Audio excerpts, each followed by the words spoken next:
Hey everybody, Antoni here. I just came home from watching Sergei Prokofiev's The Love of Three Oranges, known in German as Die Liebe zu drei Orangen, which was shown at the Komische Oper Berlin. Now, this was my first time at this very opera house, and let me tell you, I definitely liked this experience in this building. I mean, going into the theater, when I was taking my seat, I basically had the option of choosing what subtitles I want to read the entire translation of from the German language. And since I'm a native English speaker, I chose to read the English subtitles, which was definitely convenient for me.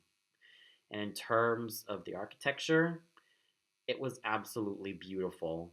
It is so Baroque, it is so Rococo that it was just amazing simply looking at this opera house because of all of the marvelous sculptures and interior design of the building.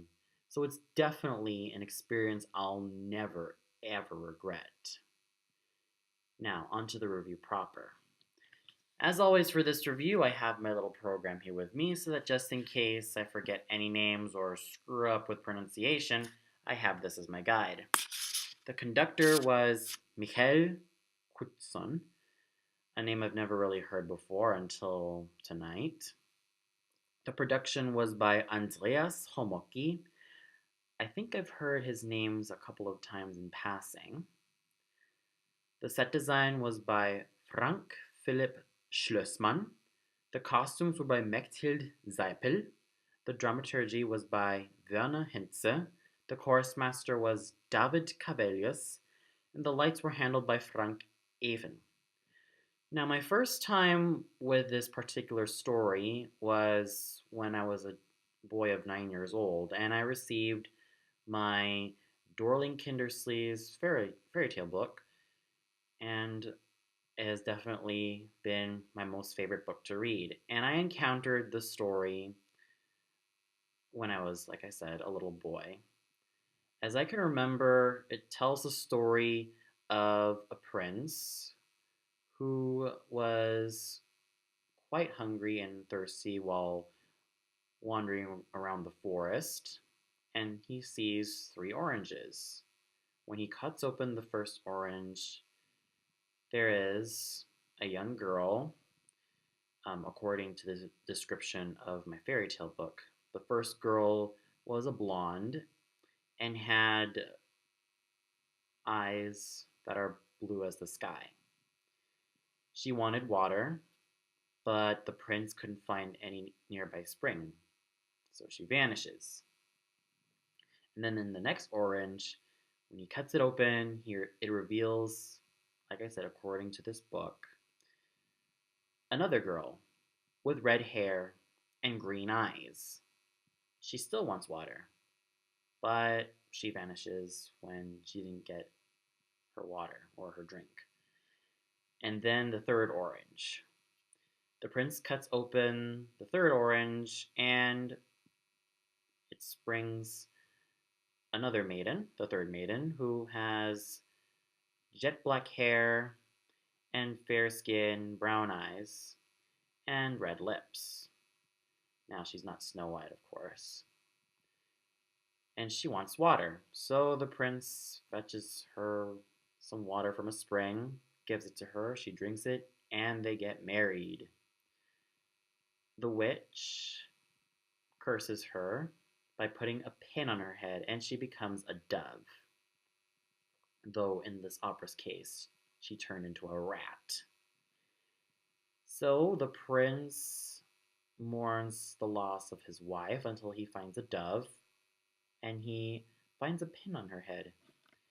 He pulls the pin out, and then the dove is actually his wife, and then the witch was burnt to death. This opera was quite different, as I know. Instead of just the main villain being the witch, Fata Morgana, we have other villains in this opera, like the treacherous Leander, the king's niece, Clarice. And of course, the slave girl, Smeraldina.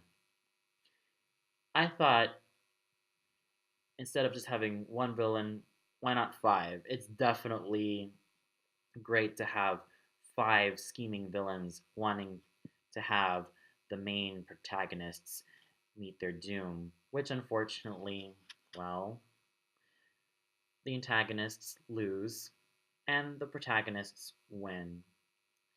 And what I do seem to notice about this opera is that Fata Morgana is pretty much a character, even though she is the main villainess, that a lot of sopranos and mezzo sopranos flock to sing.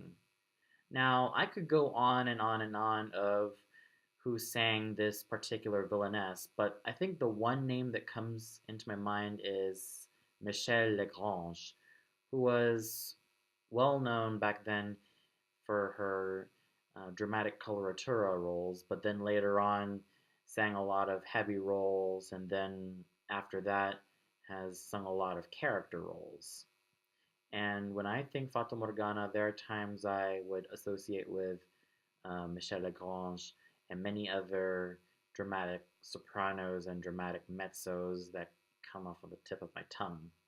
But as I've noticed, the role of Fata Morgana is definitely an excellent role for any singing actress, and it really shows just how tough and demanding this role is. That's not to say that the prince is a tough role as well. He has a lot of high notes. He sings high A's, he sings high B flats, he sings a high B or two, and he pretty much sings over an orchestra.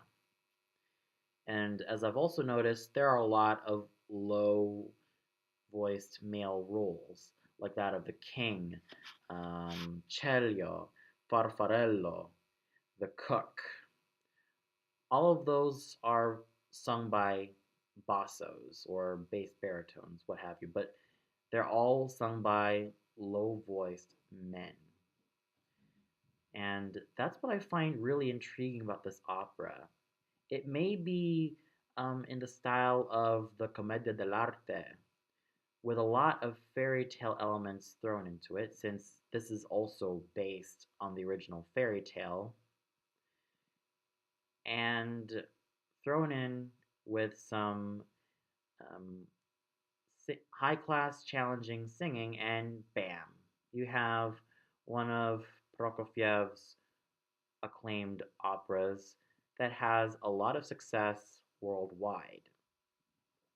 Now, going into the production, I definitely felt that it was very colorful, very lively. It really evoked the spirit of Commedia dell'arte.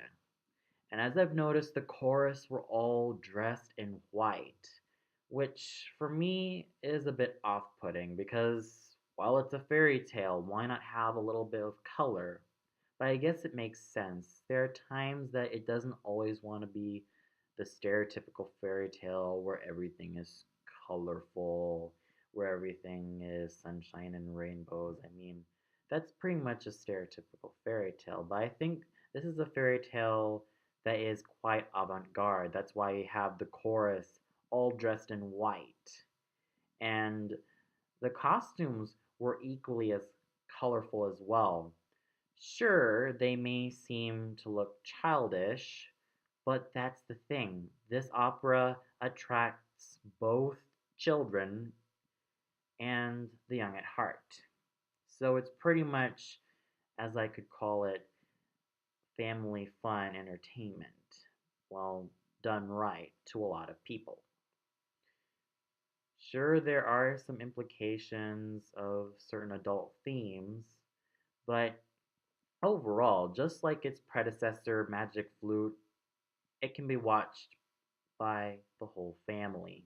It doesn't matter if you're a kid, or if you're a teenager, a young adult, or if you're a senior citizen, or if you're an adult. It can be watched by anybody, no matter how old they are. And this production really does evoke that. And the lighting definitely is solid. It's also as equally as colorful as every set design of the production. So, yes, this was a very colorful production, and it does evoke that childlike feel, since this is also a fairy tale, lest we forget. So, overall, very colorful, very lively, and very fun. And now let's get to the singers, which I am very excited to talk about. In the role of the prince, who's the main hero of this opera, we have German tenor Christoph Speth. Now, when he started singing in the very first act, I was kind of off. I was kind of put off by his voice. It was kind of nasal, and it was kind of, not doing anything for me. Maybe because, the prince starts off very sad, very lonely, very depressed, but he got a lot better as the opera went along. It reveals such an Italianate bel canto technique, and his high notes were very, very solid. And he plays the prince as he starts off as a melancholy, very bitter young man. But then when he sets off to find the three oranges, he turns into a brash, rowdy type of youth. And then at the end of the opera, he is, noble and happy. So he really does bring all of the sides of the prince, his lonely side, his roguishly adventurous side, and of course, his content side, which I thought he did very convincingly. And even though his voice wasn't really off to a great start, it got better and better and better and a whole lot stronger as the opera went along. Playing the role of his father was Basso Karsten Sabrowski. I wasn't really a fan of his wobble at the beginning. His wobble seemed quite obvious, even though it may not have been that noticeable and such a high level. His wobble was kind of there, and it didn't really do well on his voice. But I could easily assume it's probably because he's been singing a lot of the heavy basso roles in the past, and probably in some minor theaters. And hearing him in the role of the king, he started off with such a wobbly tone. But then, as the opera went along, he got better and better and better.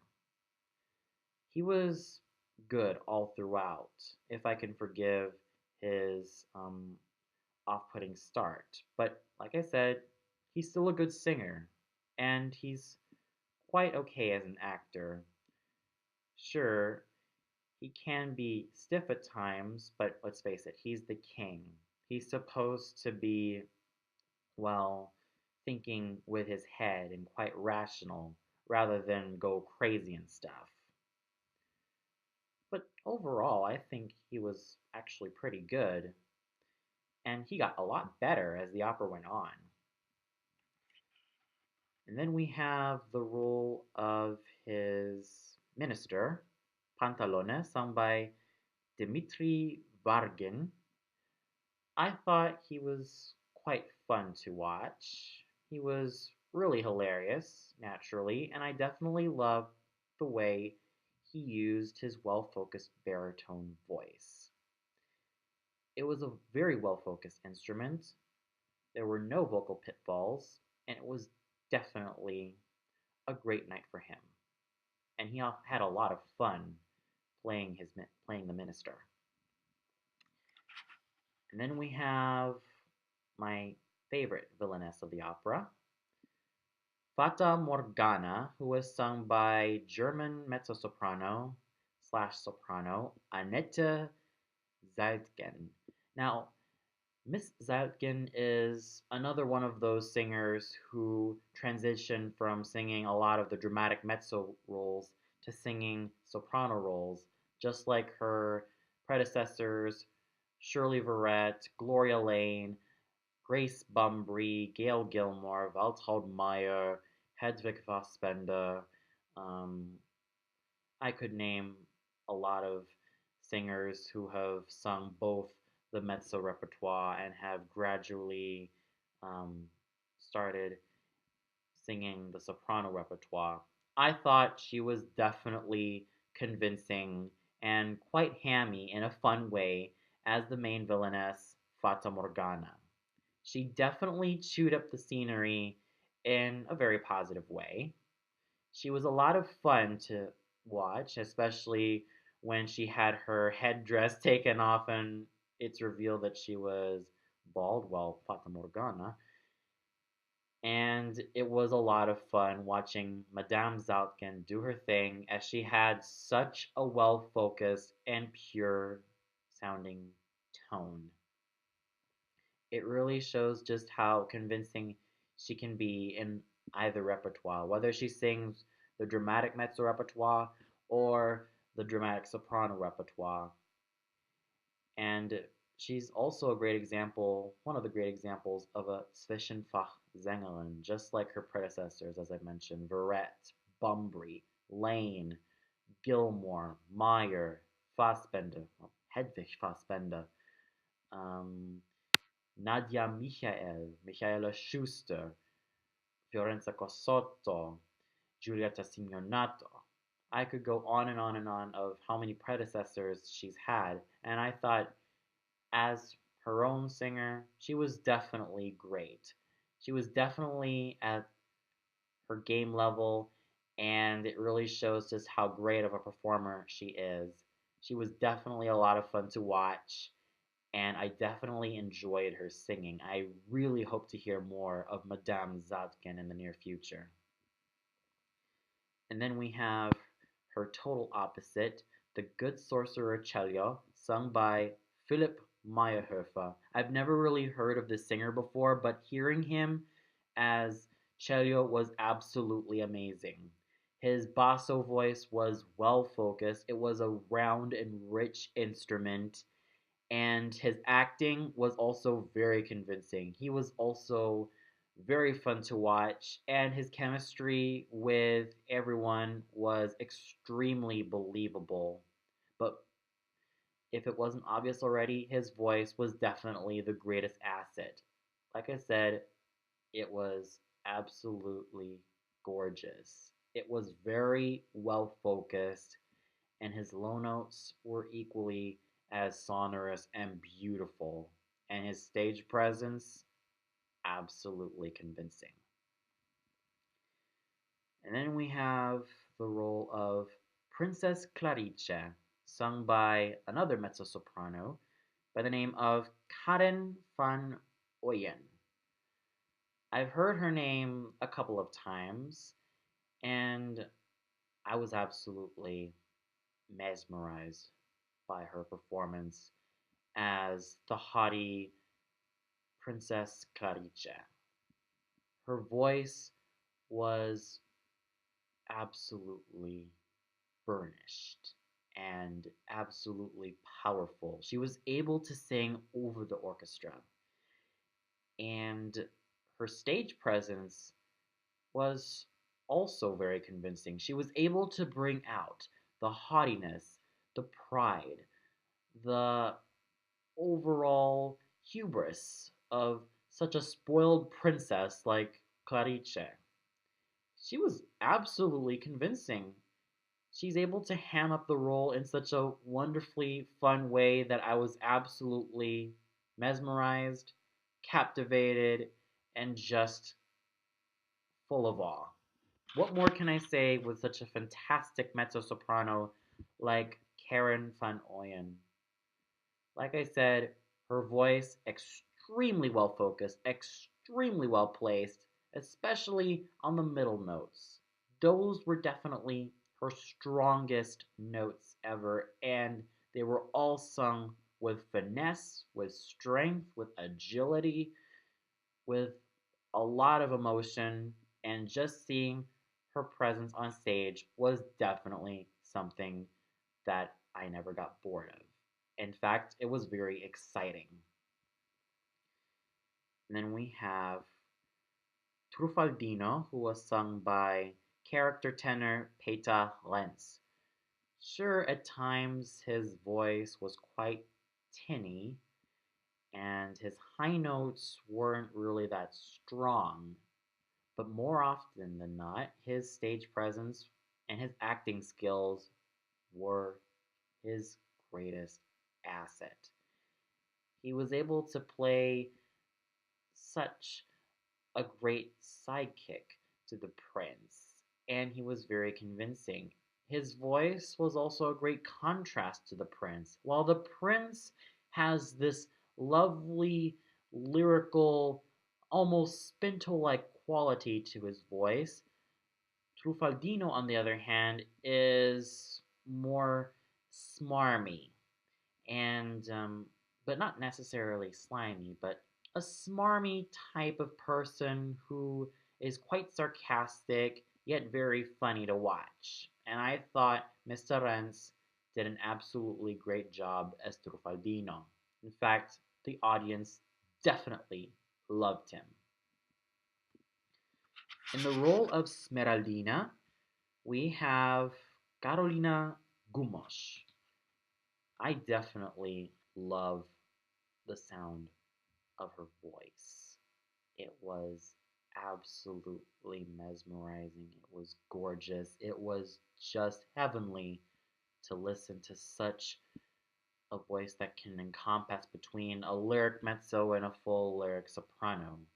And I think that she's quite convincing in either repertoire, whether she sings high lyric mezzo roles or full lyric soprano roles. Like, for example, her high lyric mezzo roles are Hänsel and her full lyric soprano roles being Giulietta. I thought she was absolutely great, and she's absolutely very convincing in whatever repertoire she sings.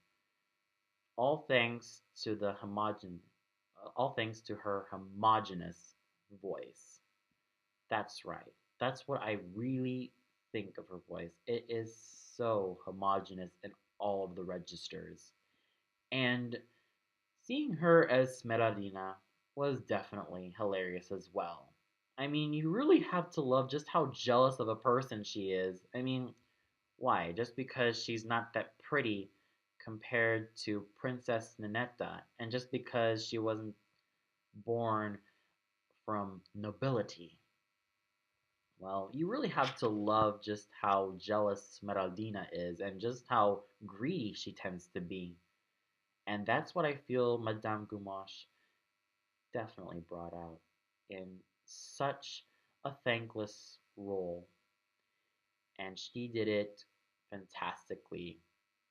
And seeing her dressed up as a smurf was quite funny as well.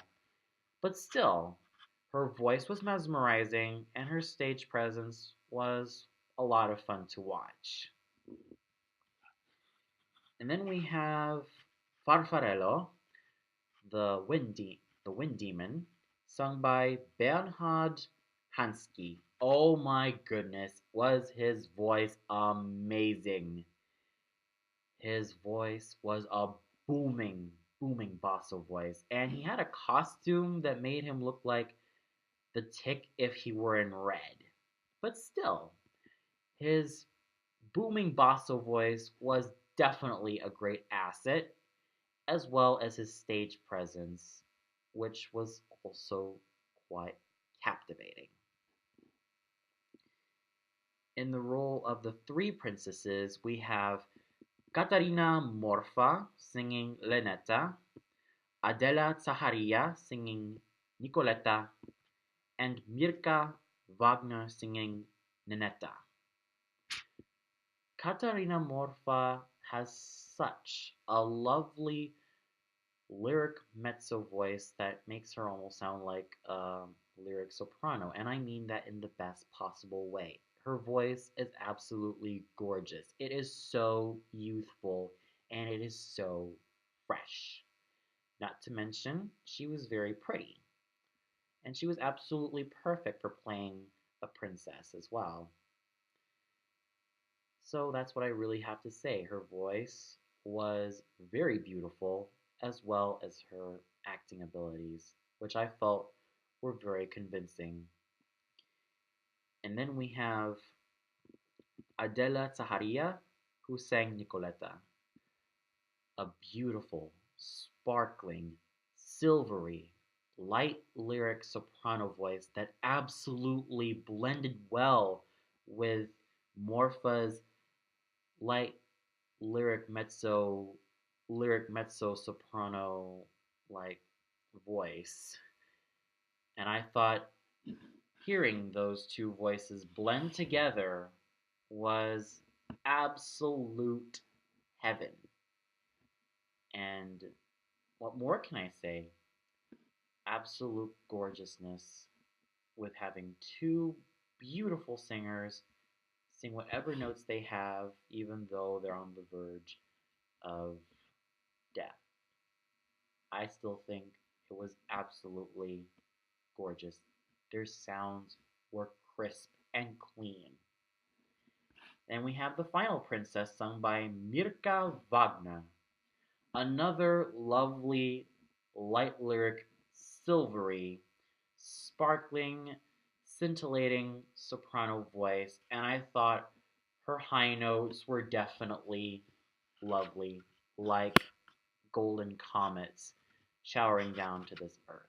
And I mean it in the most beautiful way possible. Her stage presence and acting were also that fantastic as well. And I thought, you know what? She was absolutely great at what she did. Her voice was in tip top shape, scintillating, crystalline, clean, and crisp, and her acting was also very convincing as she was able to play the feisty, youthful, curious nature of Ninetta. In the small role of the Herald, we have Bogdan Talos, who I felt had such a resonant, round, and rich bossa voice, and I thought he was absolutely fantastic at starting this opera on such a wonderfully high note. Well, in his case, low note, but all lame joking aside, he did absolutely amazing in such a small part, and he started the opera very, very well. And then we have Leander, lest I forget about him, sung by Wilfried Zelinka. Absolutely amazing. He was able to use that dramatic baritone voice to such great heights. And his acting was also amazing. He was able to play that comic villain nature of Leander. Yes, we know he's a traitor, but he's pretty much a comic villain as well. And he was quite menacing too. But more often than not, he's quite funny. And Mr. Zelinka's voice was absolutely also in tip top shape. The conducting done by Mr. Kutson was also very amazing, and he was able to capture that Russian feeling of this opera. When I say Russian, I mean the use of the brass instruments in such a peculiar yet very, very enlightening and somewhat interesting way. Like the wah, wah, something like that. Those are what the brass instruments sound like in a usual Russian opera, well, in my experience. And I thought he was able to keep that Russian flair alive. And he did a fantastic job keeping the orchestra together. And the chorus, I'll say, definitely great. Sure, they had a bit of a rocky start in the first act, but they got better and better and better as the opera went along. So overall, A very colorful production. Good singing, even though there were some shortcomings here and there. Some singers ended up getting better and better and better as the opera went on. And great conducting by Maestro Michael Kutzon, and great singing by the chorus as well. So I felt that my evening at the Komische Oper Berlin with Prokofiev's The Love of Three Oranges was definitely good. Well, that's all for now. Be sure to tune in to my next review, which is. Give me a second here. Ah, the members of the Konzerthaus Orchester Berlin, which will be shown at the Konzerthaus Berlin, the Große Saal. And until then, this is Antoni signing off and wishing you all a good night.